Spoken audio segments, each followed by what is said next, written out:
Las vacunas son sin duda una de las mayores revoluciones en la historia de la salud universal. Cada año se aplican miles de millones de dosis en el mundo contra todo tipo de enfermedades y en Colombia, por supuesto, también es una medida costo efectiva que ha logrado salvar millones de vidas. Lo vimos durante la pandemia de COVID-19, donde la mayoría de los colombianos tuvimos una, dos, tres dosis de las vacunas que se desarrollaron contra el COVID-19, pero la verdad no es una historia nueva ni reciente.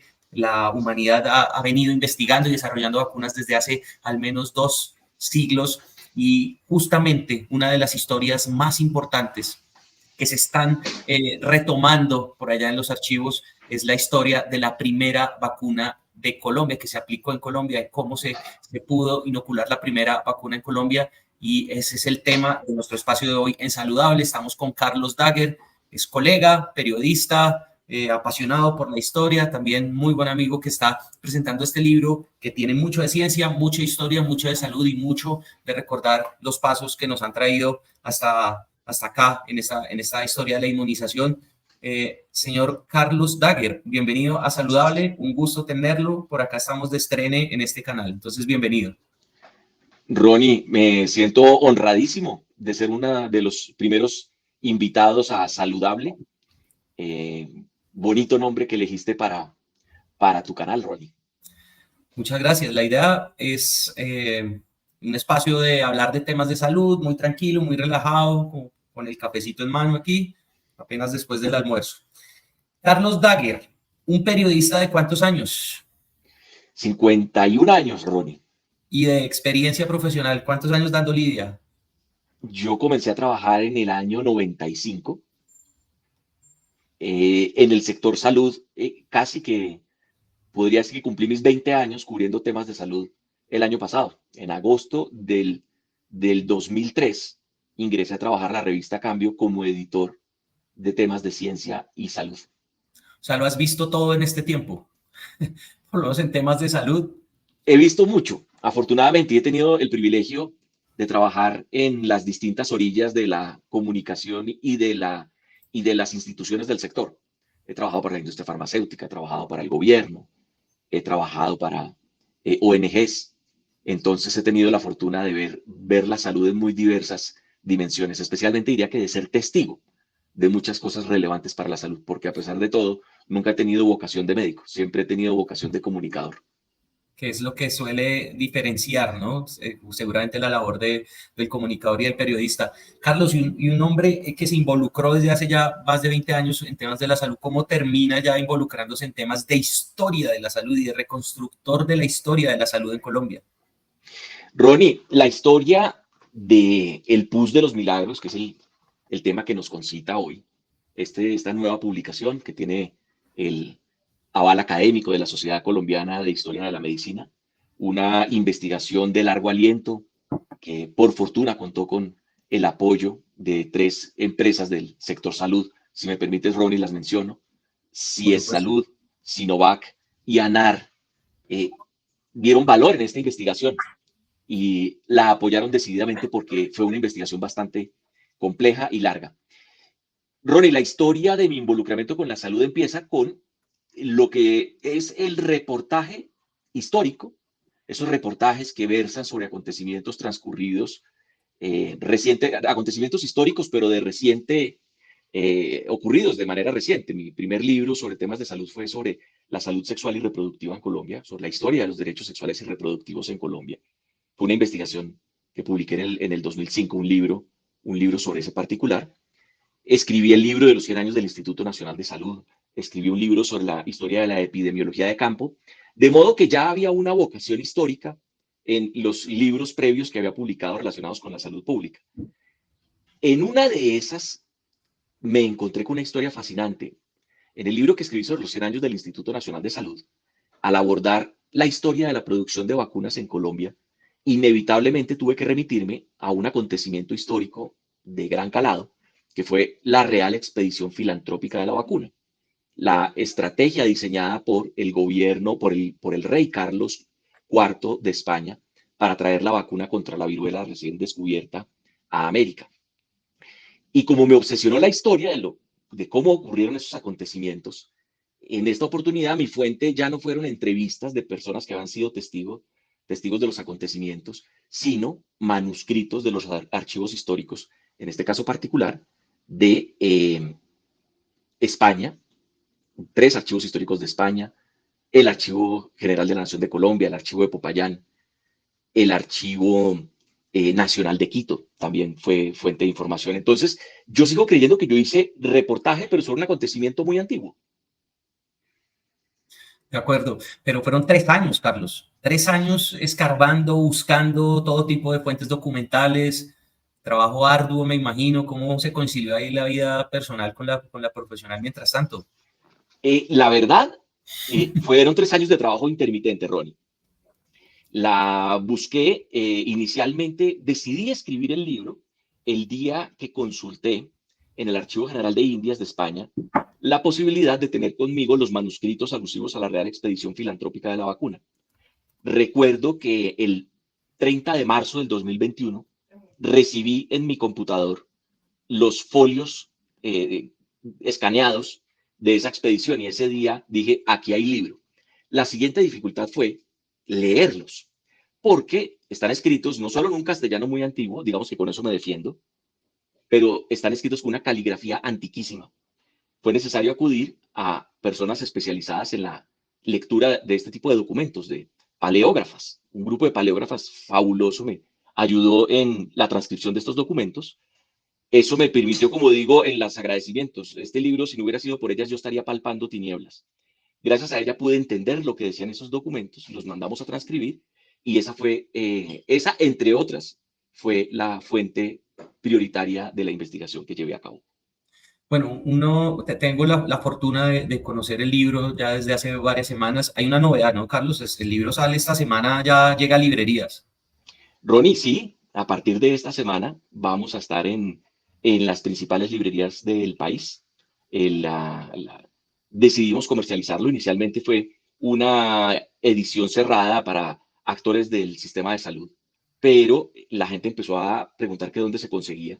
Así que decidimos sacar el libro tal como lo entregamos en Navidad, comercializarlo a partir de esta semana. Efectivamente, Ronnie.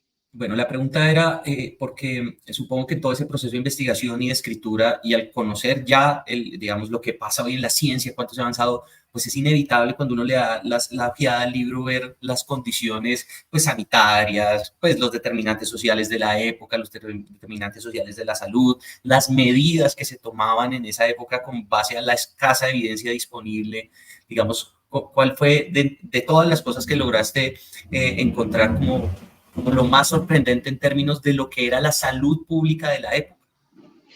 Pues Ronnie, en realidad yo creo que la sorpresa de los lectores del libro es curiosamente lo familiarizados que el lector se va a sentir con los acontecimientos de la época.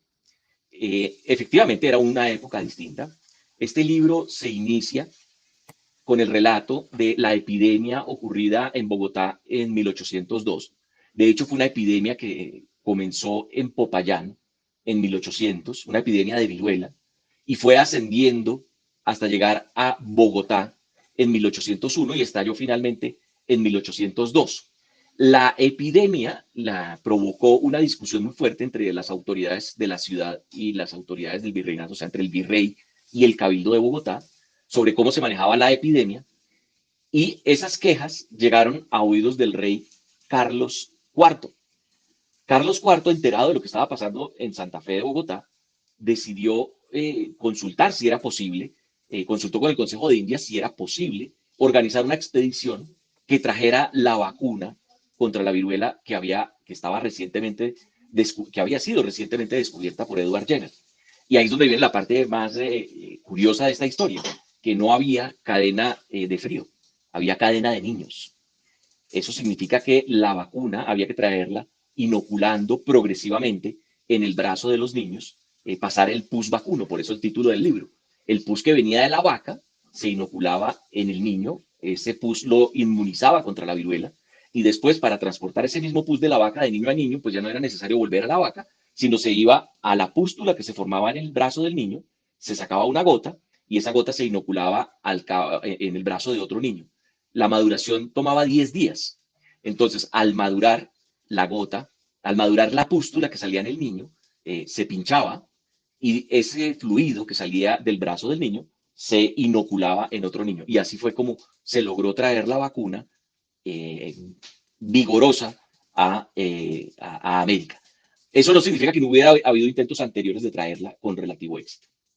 Pero aclaremos A cómo ver, era el proceso eso es, de inoculación, o sea, cero técnico, o sea, no había una jeringuita ni una aguja. no, no, la jeringa no se había inventado, Ronnie. Mira, entonces hagamos una cosa, permíteme, me devuelvo a 1796 cuando Edward Jenner descubre la vacuna. Usted es el ¿Cómo, experto en contar historias, Carlos, entonces con confianza. bueno, gracias, Ronnie. Mira, en 1796, Edward Jenner, un médico inglés, eh, se dio cuenta de que las mujeres que ordeñaban, las ordeñadoras del condado donde él vivía, nunca se infectaban de viruela. Pero ellas adquirían la viruela de las vacas. Como te das cuenta, hay viruela de las vacas, hay viruela de los humanos, hay viruela del mono que tuvimos recientemente.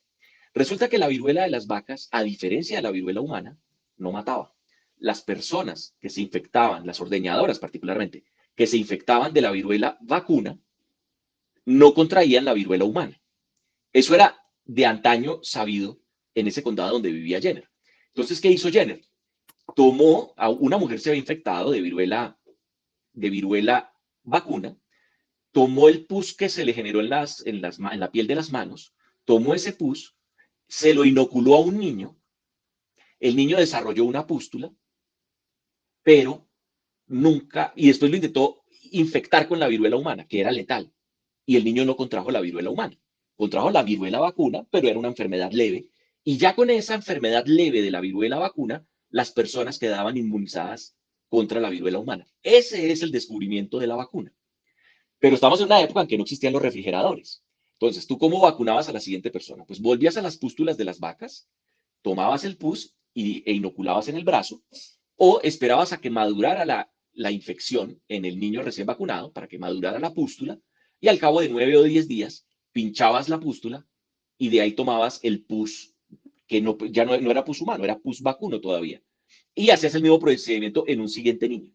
El siguiente niño, al cabo de 10 días, iba a generar una pústula que tenía la misma materia. Y así se lograba perpetuar el fluido vacuno. No era necesario volver a buscar el pus, el fluido vacuno en las vacas. Lo sacabas de los brazos de los niños. Entonces, lo delicado de este procedimiento era tener siempre niños disponibles para que no se fuera a extinguir el pus. Entre otras razones, porque las vacas de otras latitudes no sufrían esa infección. Tú cuentas en uno de los capítulos, justamente, Carlos, lo difícil que fue en su momento conseguir vacas que tuvieran, digamos, esa viruela para poder sacar el pus. Sí, tan pronto Edward Jenner descubre la vacuna, se inicia una búsqueda desesperada de esas mismas pústulas en otras vacas de Europa. No la encuentran, no la encuentran en los países cercanos. Francia no encuentra esas pústulas. De hecho, los países que tuvieron viruela vacuna son muy pocos, son contados en el mundo. Entonces, el medio de transporte terminó siendo la inoculación de brazo a brazo, o sea, de niño a niño. Hubo un método que consistía en infectar las vacas con el pus, o sea, se pasaba el pus de la vaca al niño y después del niño a la vaca. Y la vaca se infectaba, pero ya más recientemente se ha encontrado que se necesitan unas condiciones ambientales muy particulares para que pueda mantenerse el pus de la viruela vacuna en algunos lugares. De modo que terminó siendo la inoculación de brazo a brazo el método preferido para perpetuar la vacuna. Fue muy tarde ya, Ronnie, esto ya es hacia el final del libro, donde cuento el relato de Jorge Lleras Parra para el caso colombiano. Jorge Lleras Parra fue un veterinario colombiano que logró perpetuar ya el fluido vacuna a partir de 1897 en terneras locales, en terneras colombianas. Pero, mira, date cuenta todo el Casi un tiempo que siglo pasó, después. casi un siglo para poder volver a sacar el fluido de las vacas, de hecho, hasta se cree que el fluido venía antes de eso, era un pus equino, de origen equino. Bueno, O sea que aterrizando. probablemente lo que tuvimos fue equinación y no vacunación. Equinación. Bueno, aterrizando ya, digamos, a todo este contexto a Colombia, ¿cierto? Entonces empieza el gobierno, como tú lo llamas, de la época, intentando con esos primeros esfuerzos para lograr esto. ¿Cuál era el contexto específico de la epidemia de viruela? ¿Se alcanzó a estimar, por ejemplo, el exceso de mortalidad que hubo en la época? Digamos, ¿fue algo terrible para la época o fue una epidemia, digamos, como de una enfermedad de pronto que no fue tan tremenda? Pues mira, en realidad y creo que gracias por traer la pregunta nuevamente porque la dejamos en punta al comienzo de nuestra conversación. Lo que sorprende entre la pandemia de COVID y la pandemia de viruela de ese momento son las semejanzas en el abordaje de la situación. Resulta que cuando la epidemia avanza desde Popayán, el virrey se preocupa muchísimo. Bogotá tenía un terrible recuerdo de la epidemia ocurrida 20 años atrás, en 1782. En Bogotá había habido una epidemia que, según las fuentes de la época, pudo matar hasta 7.000 personas. Puede ser un dato un poco exagerado, pero podemos hablar de que por ahí estuvo. Alrededor del 40% de la población murió en la epidemia de viruela de 1782. De modo que 20 años después, cuando hay anuncios de que viene una epidemia de viruela desde el sur del virreinato, el virrey Mendinueta se ciñe a un librito de la época que planteaba una estrategia sanitaria que se llamaba degredo. Degredo viene del portugués y traduce lugar de destierro, pero con eso a, eh, se refería, el degredo se refería al aislamiento, lo que conocemos como el aislamiento obligatorio. La Entonces, cuarentena. eran cuarentenas en las afueras de la ciudad. Eran cuarentenas en las afueras de la ciudad. En lugares específicos dispuestos, digamos, por las autoridades. Sí, en casas afuera de la ciudad, correcto. Entonces, mientras el virrey propone que se organicen degredos en las afueras de la ciudad y que se prohíba el paso de personas que vengan de poblaciones de las afueras, el cabildo de la ciudad veía la estrategia de una manera un poco más resignada y decía, mire, no vamos a lograr contener el virus. En esa época ya se usaba la palabra virus, por cierto, se usaba en el sentido de fluido, de materia, no aludía a lo que hoy conocemos por virus. El cabildo de la ciudad le decía al virrey, mire, no, la ciudad no tiene murallas, la ciudad tiene franca entrada, de modo que le recomendó al virrey que más bien se instalaran hospitales provisionales para atender a las personas que se fueran infectando. Entonces, ahí lo que yo hago el paralelo con la epidemia del COVID-19 es que mientras el virrey Pedro Mendinueta proponía una estrategia de supresión, tal como lo discutimos durante la pandemia, el cabildo proponía una estrategia de mitigación y que básicamente era que pues ampliemos las capacidades hospitalarias para atender a los enfermos, mientras que el virrey guardaba la esperanza de que la epidemia no fuera a llegar a la ciudad. Bueno, en el libro se mencionan nombres que nosotros ya todos conocemos, ¿cierto? Los que conocemos o hemos leído de la historia patria, por ahí seguramente nos familiarizamos con algunos de esos nombres, de esos próceres. ¿Quiénes son y cómo participaron, Carlos, en toda esta historia? Pues, Ronnie, la verdad es que es espérame un segundo, por favor, ya. La verdad es que es muy llamativa la presencia, como estamos en 1802, aquí nos aparecen los personajes que vamos a ver después como próceres o precursores de la independencia. Yo creo que la figura más destacada en todo este proceso es José Celestino Mutis.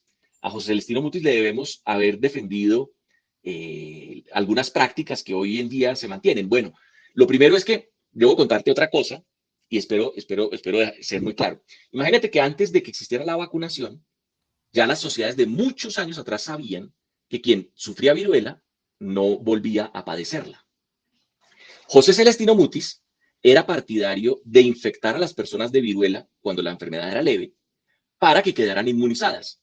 Entonces, José Celestino Mutis, en la epidemia de 1782, planteó una cosa que se llamaba inoculación, pero en esa época no aludía a la vacuna, que consistía en inocular el pus de la persona enferma de viruela, pero inocularlo artificialmente, no mediante contagio. Esta forma más controlada de transmisión de la enfermedad enfermaba a la persona de viruela, pero la tasa de mortalidad descendía de manera significativa usando ese método. ¿Cuál era el gran problema de la inoculación? Recuerda que hablo de inoculación no en el sentido de vacunación para entonces todavía. Y es que la persona quedaba enferma. De modo que la persona era susceptible de contagiar a otras personas, esas otras personas sí mucho más vulnerables a enfermar. Entonces, el primer personaje que tenemos histórico en esto es José Celestino Mutis, que era el oráculo del virreinato. Él era el que decía qué se debía hacer con la población y él propuso, de manera reiterada, propuso que se permitiera en la epidemia de 1802 que el gobierno autorizara la inoculación, aun cuando las autoridades científicas de España no estaban tan de acuerdo con la adopción de esa medida. Era una medida supremamente polémica para la época. Se permitió finalmente la inoculación en el entendido de que una vez llegara la vacuna, este mecanismo riesgoso iba a ser prohibido. Pero bueno, estando en esas, imagínate que le llega a Antonio Nariño, le llegan muestras del fluido vacuno desde España. Probablemente se las habían traído entre vidrios, que era una manera de transportarla. Y de hecho había habido intentos previos por traer la materia vacuna y solía empacarse en vidrios, pero a estas latitudes llegaba degradada siempre. Antonio Nariño hizo intentos de vacunar a su sobrino, a la sazón tenía el sobrino 6 años, hizo intentos de inocular estas muestras que le habían llegado. Según el libro, lo planteo, a pesar de que Nariño dijo que había tenido éxito, no tenemos una prueba contundente que diga que Nariño logró ser el primero en vacunar en Colombia. De hecho, y aquí la historia que yo termino de contar de Nariño es que lo más probable es que lo que hubiera ocurrido fuera lo siguiente. José Celestino Mutis, en una carta del mismo día en que Nariño le dice al virrey que ha logrado vacunar un niño, José Celestino Mutis dice que se le debe practicar una contraprueba al niño. ¿Qué significa practicar una contraprueba? Inocularle la viruela humana. Entonces, ese niño, ese sobrino de Antonio Nariño, si recibió la contraprueba, lo que significa es que ese niño fue inoculado por el método tradicional. O sea, le inocularon la viruela humana y por lo tanto, ese niño después se hizo grande, fue prócer de la independencia y sobrevivió a 2 epidemias de viruela sin contraer la infección. Pero tal vez no fue como consecuencia de la vacuna, fue consecuencia probablemente de la contraprueba, o sea, de la inoculación al estilo tradicional. Y bueno, se nos aparecen otros muchos personajes, pero hay otro muy interesante y es que en la investigación realizada, Ronnie, el primer nombre, no la primera persona, en eso debo ser claro, el primer nombre que aparece, que parece haber recibido la vacuna verdadera, ya cuando llegó la expedición de la vacuna, siquiera ahorita hablamos ya de la expedición en el virreinato de Nueva Granada, fue un prócer de la independencia. En ese momento era un alférez en Cartagena y era el famoso Antonio Villavicencio, que tuvo un papel protagónico en los acontecimientos del grito de la independencia. 6 años después de los acontecimientos, en 1804, Antonio Villavicencio fue inoculado con la vacuna, en este caso sí con la vacuna, y de hecho él fue vacunífero, es decir, él fue de los que prestaron su brazo para que otras personas obtuvieran el fluido vacuno. O sea, llegó al 1810 con defensas. Él llegó vacunado a 1810, sí, sí, sí. Ahí digo en el libro que no era inmune a los ideales emancipatorios, sí era inmune a la viruela, pero no a los ideales emancipatorios. Bueno, Carlos, hablemos ahora sí de la expedición y ya un poco para ir cerrando el espacio, lo que te deja en lo personal, haber desempolvado tanta historia y un poco la percepción del recibimiento en la gente, ¿no? Porque si algo también nos dejó la pandemia, que bueno, nos ha dejado muchas cosas buenas y malas, es como que la gente pueda estar un poquito más cercana a todos los procesos científicos, a saber qué es una dosis, qué es una inoculación, un poco la tecnología que hay detrás de las vacunas. En lo personal, ¿qué te dejó ya el ejercicio en general? Y cerremos ya con toda la parte de la Bueno, expedición. entonces te resumo rápidamente la expedición y después cierro hablando de esas reflexiones finales que me pides. Pues mira, Ronnie, como te decía al comienzo, fue la epidemia de Bogotá, de Santa Fe de Bogotá, la que motivó al rey Carlos IV a enviar una expedición que le terminó dando la vuelta al mundo. Esa expedición de una vez dijo, pues mandemos la vacuna a Bogotá, pero de una vez a toda América e incluso a las Filipinas. Resulta que el director de la expedición, Francisco Javier Balmis, tomó la ruta se dividió la expedición en Caracas, una ruta se fue hacia el norte, estuvo en México, estuvo en las Filipinas, le dio la vuelta, el Balmis le dio la vuelta al mundo y regresó a España. La otra parte de la expedición continuó por Sudamérica, por los Andes, y es una historia mucho más trágica, pero como es la historia del subdirector, es menos contada. Entonces, lo primero es que este libro versa sobre esa expedición sur que atravesó los Andes y todos los padecimientos que tuvo José Salvani, el subdirector de la expedición y líder de esta expedición meridional. Entonces, es una historia trágica de cómo llegó la vacuna a Sudamérica. Y trágica no solo por la adversidad del paisaje, sino porque el hombre queda ciego, pierde la movilidad de un brazo y finalmente muere en Cochabamba, justamente en vísperas del grito de la independencia en Colombia, curiosamente. Bueno, esa es la historia de José Salvani y ese es el relato en el que los manuscritos me permitieron contar información nueva a los lectores. Y segundo, lo que me pides de la reflexión. Pues Ronnie, yo creo que tú eres testigo como yo de que la pandemia puso el periodismo de salud. Yo sigo creyendo que yo hice un trabajo periodístico sobre la historia de la colonia, pero no deja de ser periodística mi técnica. Yo creo que el periodismo de salud dejó de ser una sección irrelevante. Yo creo que tú fuiste testigo del protagonismo y la relevancia que para la sociedad adquirieron estos temas. Yo creo que habría sido impensable que este libro llegara a librerías antes de la pandemia. Yo creo que habría sido un libro aceptado, pero que se habría quedado en su nicho y no creería que me hubieran salido tantas personas en redes sociales a decir dónde se consigue. De modo que yo creo que si la pandemia dejó algo bueno, fue el mayor conocimiento, la mayor apropiación de la comunidad por los temas de salud y ciencia, y creo que eso incluye las preocupaciones, por ejemplo, por otros temas, como el sistema de salud. De acuerdo, Carlos, creo que ahí coincidimos. Un mensaje, pues, para el que vio este episodio de Saludable, el que puede encontrarse el libro en los estantes, ¿qué se va a encontrar? Un resumen muy corto para ese lector interesado. Bueno, mira, casi que te voy a poner una historia como de esos cintillos que ponen en los libros, cintillo rojo. Podría decirte que el push de los milagros es la fascinante historia de cómo llegó la primera vacuna a Colombia. De la aventura de 22 niños huérfanos que atravesaron el Atlántico trayendo bajo la piel de sus brazos el pus vacuno. La historia de cómo Bogotá fue el epicentro o la razón de ser, el detonante de la primera campaña mundial de vacunación.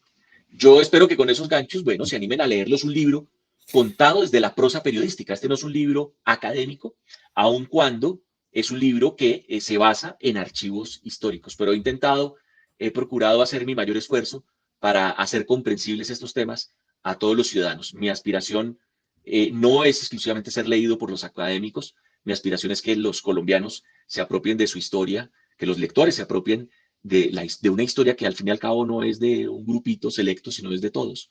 Mi aspiración es ser leído por los ciudadanos comunes y corrientes, y para ellos es que está escrito este libro, procurando siempre mantener el pulso, la prosa periodística que siempre tiene esa vocación. Qué chévere, Carlos. Espero tenerte invitado cuando salga la película. Algunas películas ya en España se han hecho películas, ¿Verdad? y ya casi que en esos tiempos, cuando salga el videojuego, que ya es el siguiente nivel.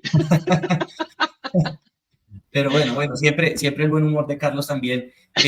Todo el agradecimiento, de verdad. Este espacio es para que podamos hablar de estos temas, no necesariamente de malas noticias, no necesariamente de temas densos, es al final salud pública, y eso también pasa por la historia, por los libros, por las letras y por los buenos comunicadores de salud, como el señor Carlos Daguerre. Carlos, no más elogios. O como el señor director de Saludable.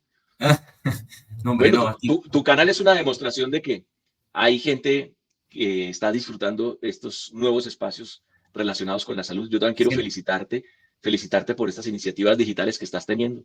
Aquí se unen la vieja guardia que todavía aspira a escribir libros y la nueva guardia que espera llevar estos contenidos a las plataformas digitales. Felicitaciones también a ti, Ron. Gracias, Carlos. Este canal siempre abierto para lo que necesites.